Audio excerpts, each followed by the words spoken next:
मेरा भारत चैनल से के शर्मा की राम राम, जय श्री कृष्ण। आज हम चर्चा करेंगे गणेश चतुर्थी की। जैसा कि आप जानते हैं आज गणेश चतुर्थी है और इसी उपलक्ष्य में हम चर्चा करेंगे कि गणेश चतुर्थी के दिन पूजा आरंभ होकर उत्सव के रूप में 10 दिन तक घर घर के अंदर गणपति जी की पूजा होती है और बाद में उनका विसर्जन होता है। प्रश्न ये पैदा होता है कि विसर्जन का हमारे शास्त्रों में, पुराणों में कहीं भी इसका जिक्र नहीं है, तो ये मान्यता कैसे बनी, कैसे शुरू हुई, क्यों हुई, आज हम इस पर चर्चा करेंगे। भी क्या विसर्जन होना चाहिए या इसका तरीका क्या होना चाहिए, आज हम इस पर चर्चा करेंगे। हम बात शुरू करते हैं महाभारत काल से। महाभारत का युद्ध होने के बाद वेद व्यास जी ने गणपति जी का आह्वान किया बद्री नाथ में। तो क्या हुआ, वहां पर गणेश जी उपस्थित हो गए। तो वेद व्यास जी ने कहा गणेश जी को कि मैं महाभारत की कथा बोलता जाऊंगा, आप लिखेंगे। तो गणेश जी ने उनको एक शर्त रखी कि आप लगातार बोलेंगे, मैं लगातार लिखूंगा, मैं रुकूंगा नहीं। तो वेद व्यास जी ने ये बात मान ली।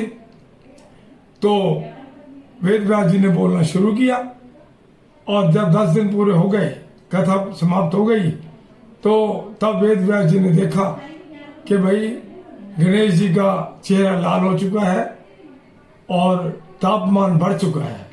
तो उन्होंने उसी समय उनको गंगा जी में वहां डुबकी लगवाई और पहले चंदन का लेप किया, फिर डुबकी लगवाई, उसके बाद अभिषेक किया उनका। यहां तक तो ठीक है। उसके बाद वहां से कोई, क्योंकि उन्होंने विसर्जन नहीं किया था, विसर्जन होता है पानी में लीन हो जाना। लेकिन क्या हुआ कि जब ब्रिटिश काल में देश में अंग्रेजों का राज था, उस समय गंगाधर, बाल गंगाधर तिलक ने लोगों को जोड़ने के लिए आंदोलन में एक गणेश जी को उत्सव का रूप दे दिया।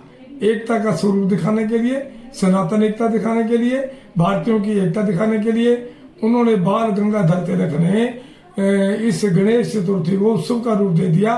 10 दिन तक घर घर पूजा होने लगी और 10वें दिन एक शहर की तरफ से विशाल उत्सव का आयोजन होता और उस समय उसको जल में विसर्जित कर दिया जाता। अब ये तब से ये परिपाटी शुरू हुई और शुरू होती चली गई। लेकिन अफसोस एक बात का है कि उस समय मिट्टी के गणेश जी का स्वरूप बनाया जाता था। जब वो पानी में उनका विसर्जन करते थे तो वो पानी में ही विलीन होकर के गणेश जी अपने लोक को चले जाते थे। लेकिन आज क्या है कि अलग अलग केमिकल से, अलग अलग धातुओं से, अलग अलग तरीके से गणेश जी की मूर्तियां बनाई जाती हैं और फिर 10वें दिन उनको लाया जाता है ढोल नगाड़ों के साथ, बड़े सम्मान से लाया जाता है। लेकिन बड़ी हैरानी की बात है कि जिस समय उनको 10वें दिन उनका जब वापसी होती है, विसर्जन करने के नाम पर उनको ले जा करके पानी में विसर्जित कर दिया जाता है। सवाल ये नहीं है कि विसर्जन नहीं करना चाहिए, करो, लेकिन गांव के अंदर अगर जोड़ है वहां कर दिया जाता है। शहर में अगर कोई छोटी सी नाली है या छोटी नहर है उसमें कर दिया जाता है। तो रिजल्ट क्या निकलता है कि जिस गणेश जी को बड़े सम्मान से हमने स्थापना की थी घर के अंदर, उसको जब फेंका जाता है तो वो व्यवस्वरूप पड़ा रहता है। वो पानी में विलीन तो होना दूर की बात है, वो पड़ा रहता है और इतना दुखदाई मन उस समय दुखी होता है कि जिस गणेश जी को हमने पूजा 10 दिन तक संकीर्तन किया, उसको हम फेंक के चले आए। नहीं, ऐसा नहीं होना चाहिए। मेरी आप सबसे निवेदन है, कृपया ये विसर्जन बंद कीजिए। तरीका मैं बताता हूं, अगर आपको अच्छा लगे। आप क्या कीजिए कि मिट्टी का गणेश जी की स्थापना कीजिए और 10वें दिन उसको घर के अंदर ही एक बहुत बड़े पानी बर्तन के अंदर उसको विसर्जित कर दीजिए और वही जल गमलों में डालिए, वही जल मकान के इर्द गिर्द डालिए और आपका घर भी पवित्र होगा। और विसर्जन होने से, पानी में विलीन होने से गणपति जी अपने लोक को भी चले जाएंगे। सही तरीका तो ये है। दूसरा तरीका है कि आप परमानेंटली गणेश जी का स्वरूप लेके आए, घर में स्थापित करें। प्रतिवर्ष गणेश चतुर्थी के दिन उनका अभिषेक करें, उनकी स्थापना करें फिर से, और 10 दिन तक उनकी पूजा करें और 10वें दिन अपने घर में ही उस स्वरूप को दोबारा स्थापित कर दे।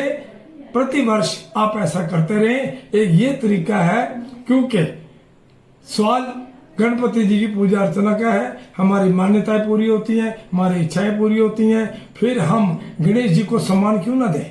अब से अपने जब घर में आवाहन करते हैं, लेकिन जब उनको वापस भेजते हैं तो उनकी दुर्दशा देखकर मन रोता है।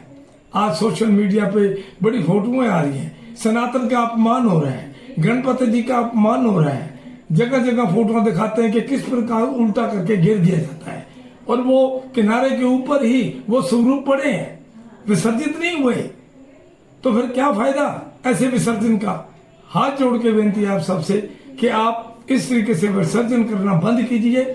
या तो मिट्टी का बनाइए, घर के अंदर इसको पानी में विसर्जित कर दीजिए, या परमानेंटली गणेश जी रख करके प्रतिवर्ष स्थापित करके उनकी पूजा कीजिए और फिर दोबारा अपने घर में ही उसकी स्थापना कीजिए। गणपति भगवान आपका कल्याण करेंगे और आपकी सारी मनोकामनाएं पूर्ण करेंगे। मेरा यही मानना है कि हमारे शास्त्रों में कहीं विसर्जन का जिक्र नहीं है। किसी भी 6 शास्त्र, 18 पुराण, 4 वेद, कहीं विसर्जन का जिक्र नहीं है। लेकिन हम मान्यता भी अगर बनाते हैं तो उसको सम्मान के साथ बनाएं, ऐसे नहीं। कोटि कोटि धन्यवाद। अगर आप मेरी प्रार्थना स्वीकार करें, बहुत बहुत धन्यवाद। जय श्री गणपति।